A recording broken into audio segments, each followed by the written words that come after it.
चलिए आज बात करते हैं राठौड़ वंश की। एक ऐसे राजवंश की कहानी जो हार से शुरू होती है और भारत के सबसे शानदार साम्राज्यों में से एक पर जाकर खत्म होती है। देखिए, इनकी कहानी की शुरुआत ही बड़ी अनोखी है। मतलब किसी जीत से नहीं, बल्कि एक जबरदस्त हार से होती है। 1194 में जब कन्नौज में उनका सब कुछ खत्म हो गया था। और इस कहानी का अंत होता है एक ऐसे शानदार किले के साथ जो आज भी रेगिस्तान के बीच में शान से खड़ा है। ये किला उनकी हिम्मत और जिद की निशानी है। तो सवाल यही उठता है ना कि आखिर राठौड़ थे कौन, और एक हारा हुआ वंश मारवाड़ जैसे मुश्किल रेगिस्तान में इतना बड़ा साम्राज्य खड़ा कैसे कर पाया। आइए आज इसी कमाल की कहानी को समझते हैं। तो ठीक है, इस कहानी को समझने के लिए सबसे पहले हमें इनकी जड़ों तक जाना होगा कि ये आए कहां से थे। अब देखिए, ये बात बहुत ही दिलचस्प है। राठौर खुद को सूर्यवंशी कहते थे, मतलब सूर्य का परिवार। ये सिर्फ कोई पौराणिक दावा नहीं था, बल्कि एक बहुत बड़ा पॉलिटिकल स्टेटमेंट था। इससे उनके शासन को एक तरह का दैवीय अधिकार मिल जाता था और उन्हें ये यकीन हो जाता था कि वो किसी खास मकसद के लिए बने हैं। ये टाइमलाइन देखिए, ये उनकी पूरी यात्रा का सार है। 1194 में हार हुई और फिर 1226 तक वो पश्चिम की ओर बढ़ते गए और आखिर में उस जमीन पर पहुंचे जो एक दिन उनकी अपनी कहलाने वाली थी।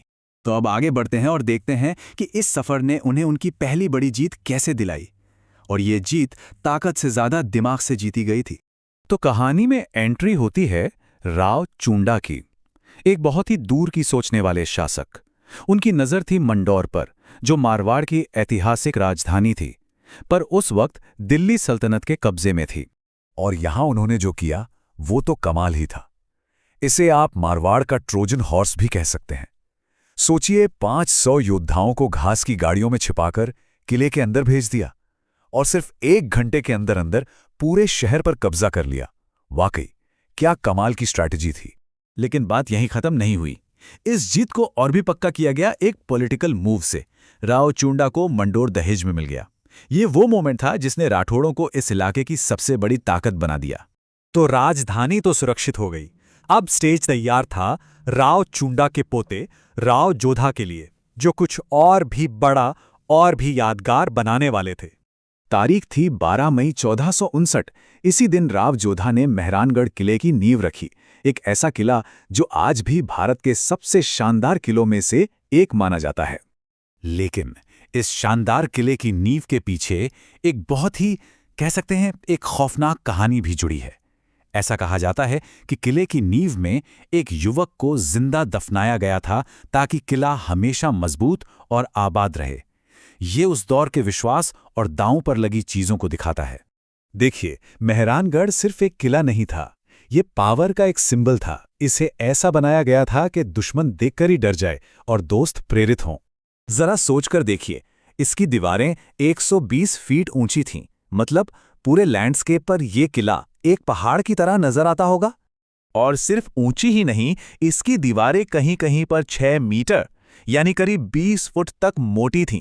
इसे भेद पाना लगभग नामुमकिन था। तो जाहिर है, जैसे जैसे किला बढ़ता गया, उसकी छांव में एक शहर भी बसने लगा, जो राठौड़ वंश के बढ़ते असर और उनकी दौलत का सबूत था। ये कंपैरिजन देखिए, इससे पता चलता है कि जोधपुर कितनी तेजी से बढ़ा। 1459 में ये एक छोटा सा दीवारों से घिरा शहर था और बस कुछ ही पीढ़ियों बाद ये एक बहुत बड़ा हलचल भरा शहर बन गया। सदियों तक ये शहर फैलता रहा, इसकी दीवारें बढ़ती रहीं और आखिरकार ये आज के आधुनिक जोधपुर में मिल गया, जो अब राजस्थान का दूसरा सबसे बड़ा शहर है। ये राठौड़ों की एक जीती जागती विरासत है।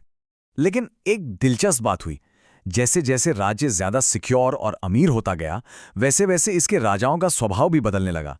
वो जो योद्धा राजाओं का दौर था, वो धीरे धीरे खत्म हो रहा था। राव सातल के बारे में कही गई ये बात इस बदलाव को बिल्कुल साफ कर देती है। उन्हें तलवार से मरने वाला आखिरी राठौड़ शासक कहा जाता है। ये एक तरह से एक युग का अंत था। और ये जो डेटा है, ये तो पूरी कहानी ही कह देता है। राव सातल से पहले 15 में से 9 शासक जंग में मारे गए और उनके बाद 21 में से एक भी नहीं। इससे साफ पता चलता है कि राठौड़ शासक अब बैटलफील्ड वॉरियर्स से स्टेट एडमिनिस्ट्रेटर्स बन चुके थे। और ये हमें एक बहुत बड़े सवाल पर लाकर छोड़ देता है। क्या ऐसा होना जरूरी है कि जब कोई राजपाट सुरक्षित और स्थिर हो जाए, तो उसकी जो वॉरियर स्पिरिट है, जो लड़ने की भावना है, वो खत्म हो जाए। ये एक ऐसा सवाल है जो सिर्फ राठौड़ों पर नहीं, बल्कि इतिहास के कई बड़े बड़े साम्राज्यों पर भी लागू होता है।